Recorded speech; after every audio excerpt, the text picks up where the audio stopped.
Welcome back to another 90 Day Fiancé recap. Let's talk about Happily Ever After Season 9, Episode 7, starting with Darcey and Georgi. So Georgi brings Darcey to this medieval park to meet some of his family members, specifically his sister, her husband, and his niece and nephew. Now, it's his very first time meeting his niece and nephew in person, so he's nervous, he's excited. And when they finally meet, Georgi and his sister look at each other, they're in shock, and they share this embrace, and they're crying, they're emotional. And it made me realize, oh wait, these are real people and their families. Like, these are their real lives. Whoops, they're not just reality TV nutcase actors. There are real people involved.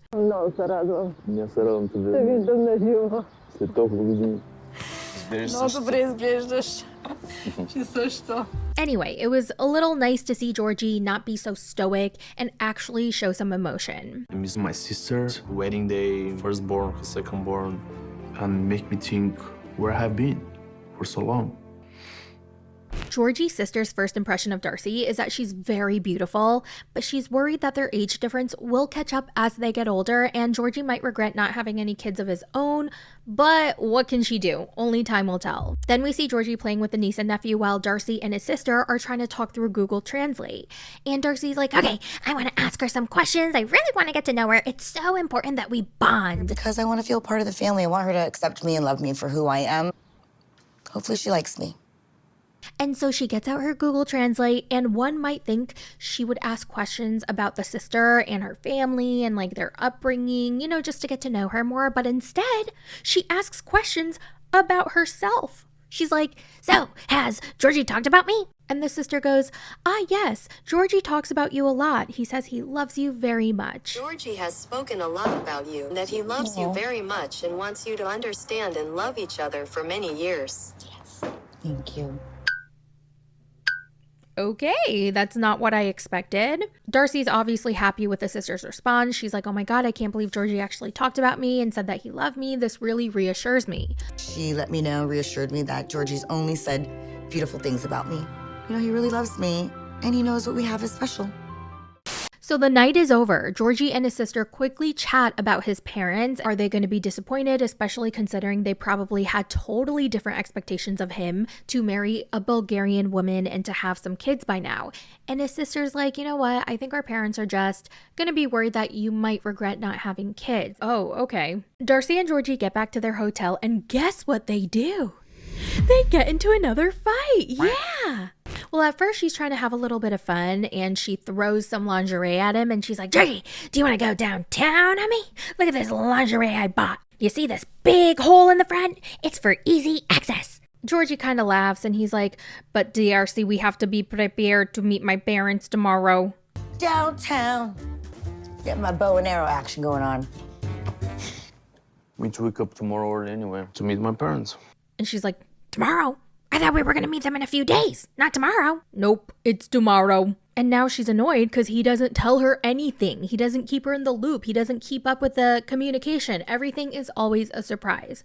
Georgi, I'm sick of not knowing anything about you. Who are you even? I don't even know who you are. I don't even know how much money you make. Because if I tell you, Darcey, you gonna spend it all, Darcey. Whatever.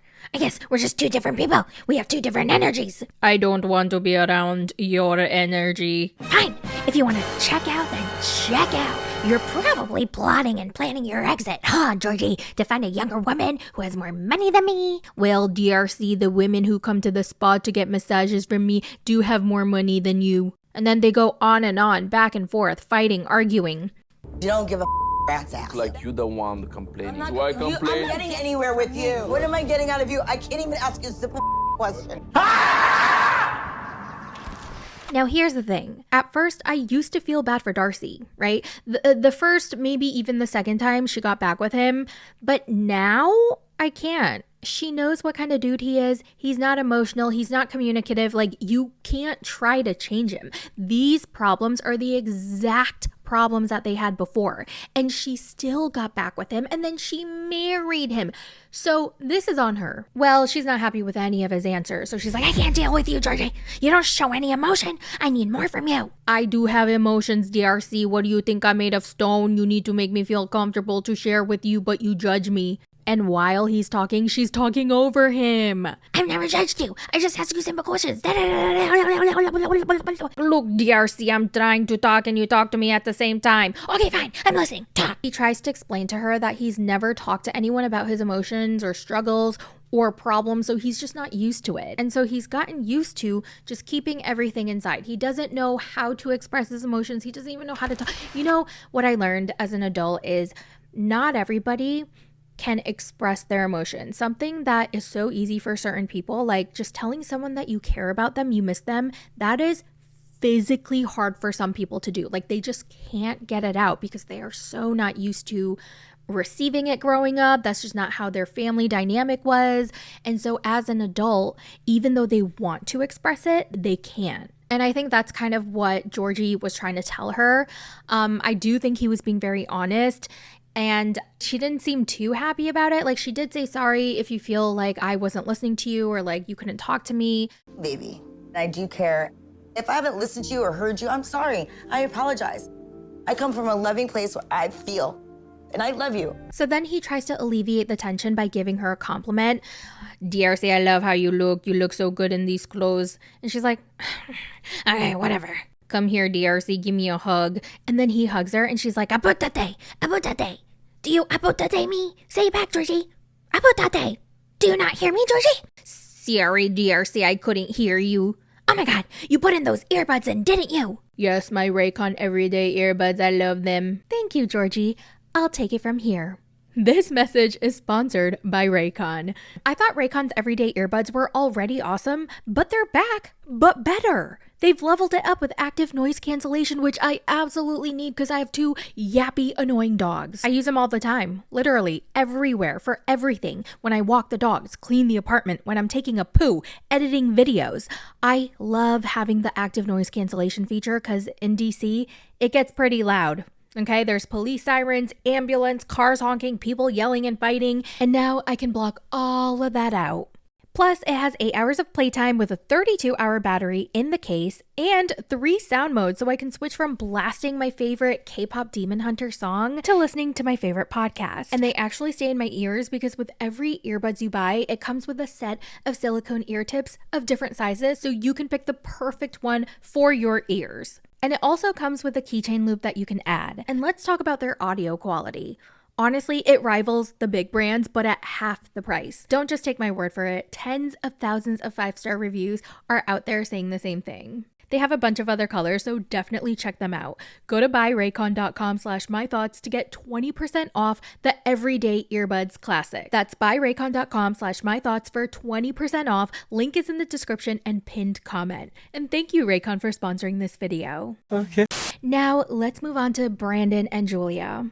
I totally forgot to talk about them in my last recap, but TLDR, Julia went to the fertility doctor and they found polyps that might make it harder for her to get pregnant. So they do a bunch of tests, and I don't think she got the results yet. So in this episode, Julia's parents are arriving to America. It's going to be the first time she's seeing them in 3 years, so she's going crazy cleaning the whole house because there's dog hair and drool everywhere. And then she tells Brandon that the dogs can't be on furniture because her mom is scared of them. Did you gonna love them? Because my mom afraid of dogs, Brandon.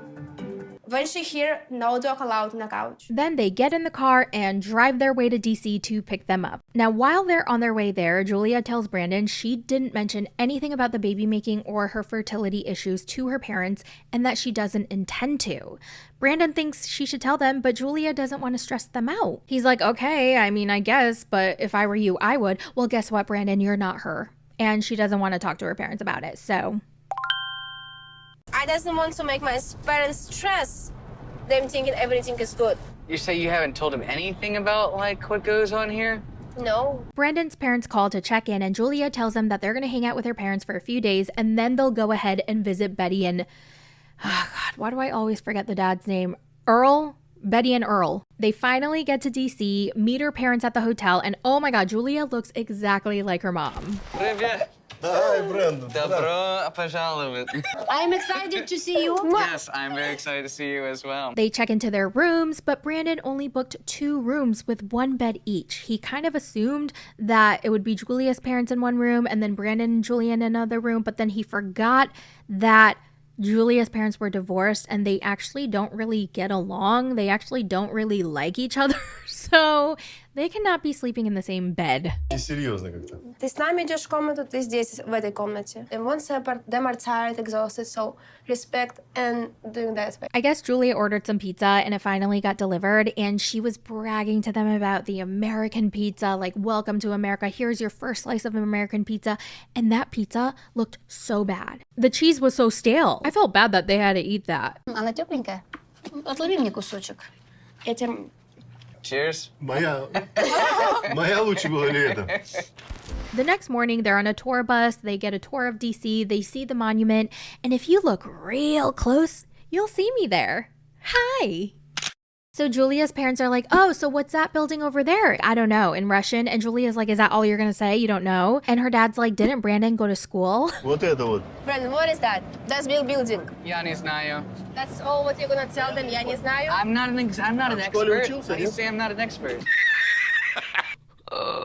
Damn, they were hard on him. They teased him about not knowing American history or DC history, but to be fair, I think most Americans don't know that much about American history unless you have a particular interest in it. I guess they were just very cranky because it was hot, it was humid, and they were tired, which I totally understand because, bitch, when I'm hot and when I'm sweating, you better move out of my way. And don't touch me, don't speak to me, and don't even look at me, okay? All right, so their tour of DC is over and Brandon drives everybody back to their house. Once they get in their driveway, Brandon and Julia are like, what the hell is going on? They see all these red, white, and blue decorations that weren't there before, so it was definitely not them who put them up. And then they walk into their house and surprise! It's Betty and Richard. Earl, whatever his name is.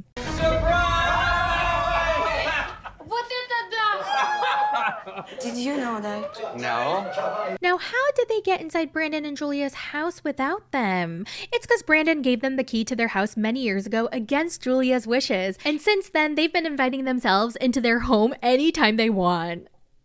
Julia sees her in-laws and she's like, why didn't you tell us you were coming? And Betty goes, yeah, we should have, but oops, oh well. Wow, imagine having them as your in-laws. I would simply KMS. I'd just be like, BRB. Moving on to Jasmine and Gino.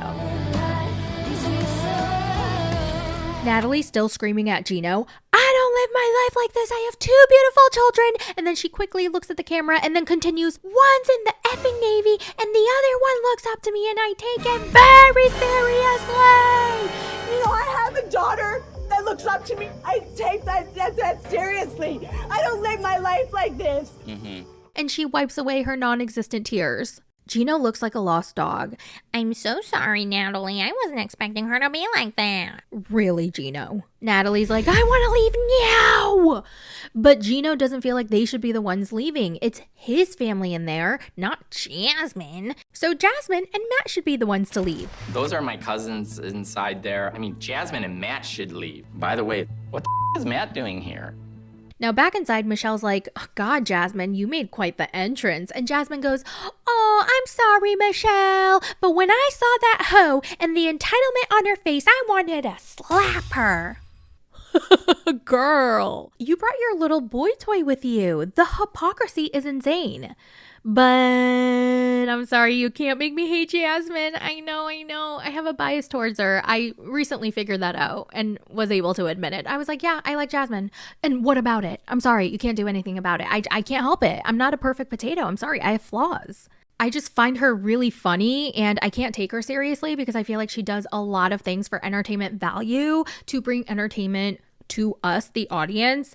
And once you see her through that lens, nothing can really piss you off. Like even Gino isn't really pissing me off right now. Like I'm just like, this is all just bullshit, you know? So let's just relax and enjoy the production that they're putting on for us. Also, I found it hilarious that Matt saw Jasmine freak the fork out at poor Natalie, poor innocent Natalie, and he tells the cameraman, so yeah, a normal person would be freaked out by her batshit craziness, but I guess I'm attracted to crazy.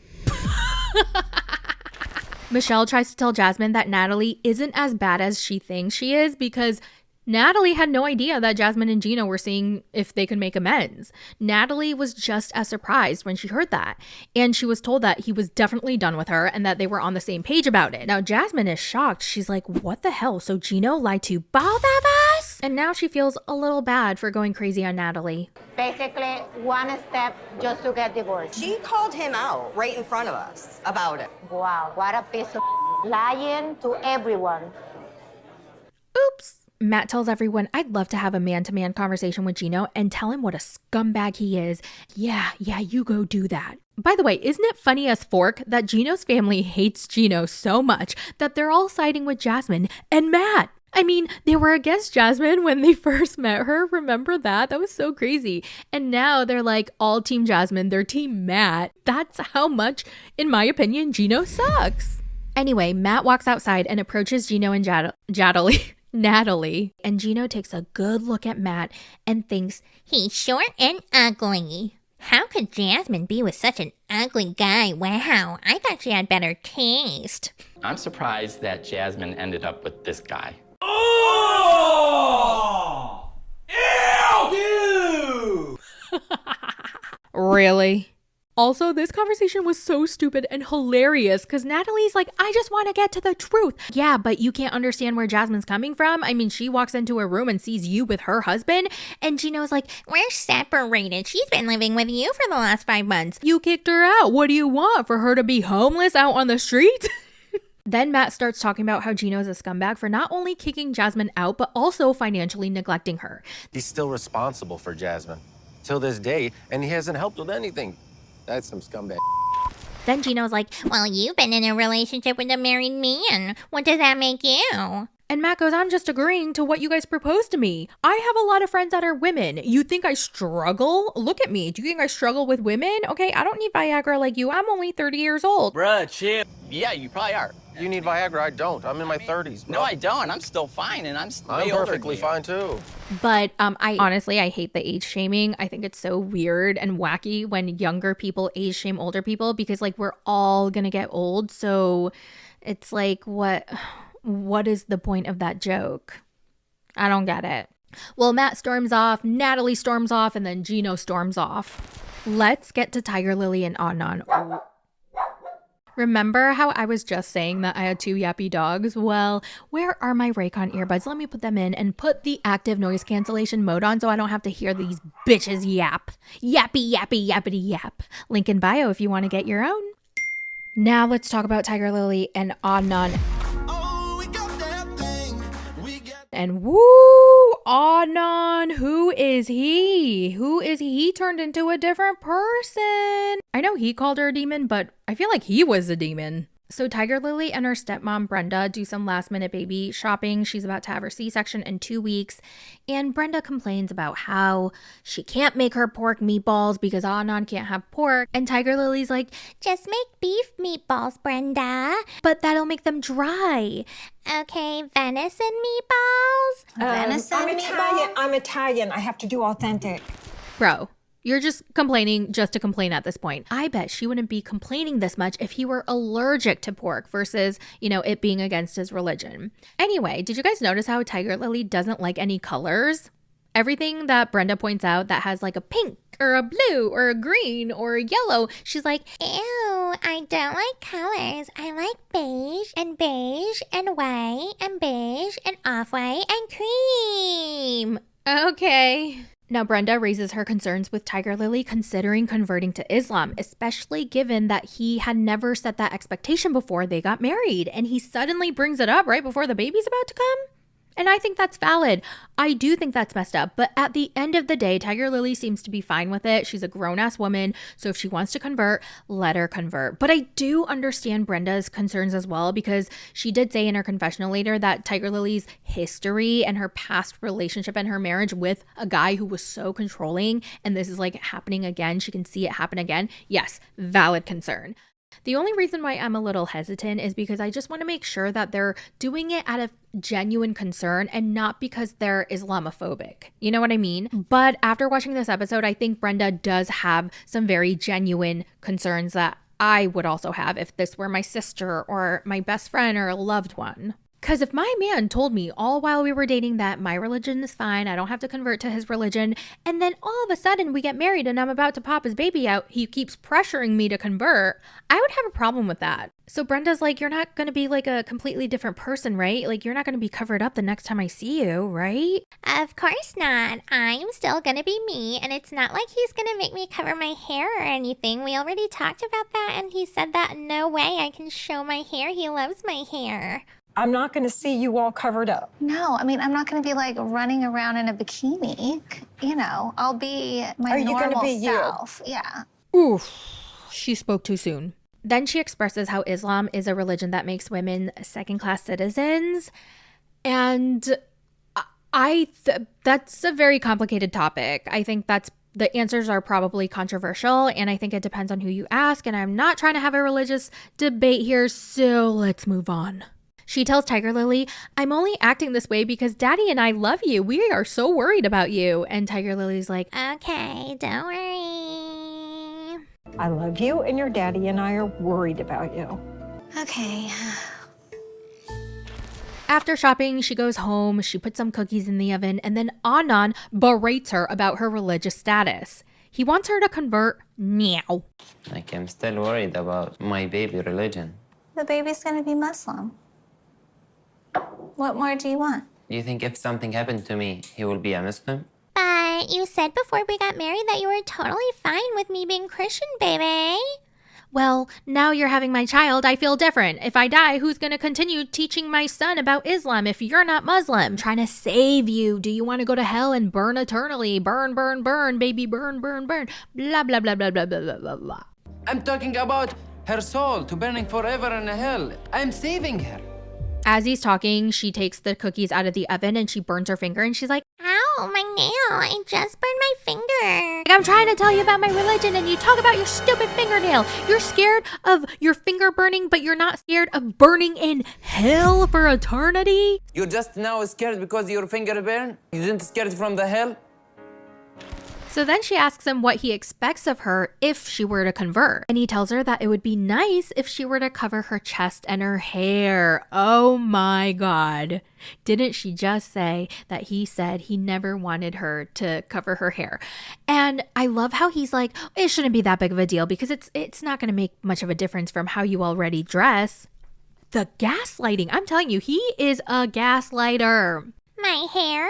But back in Jordan, you said you didn't want a wife who wore a hijab. So what changed, baby?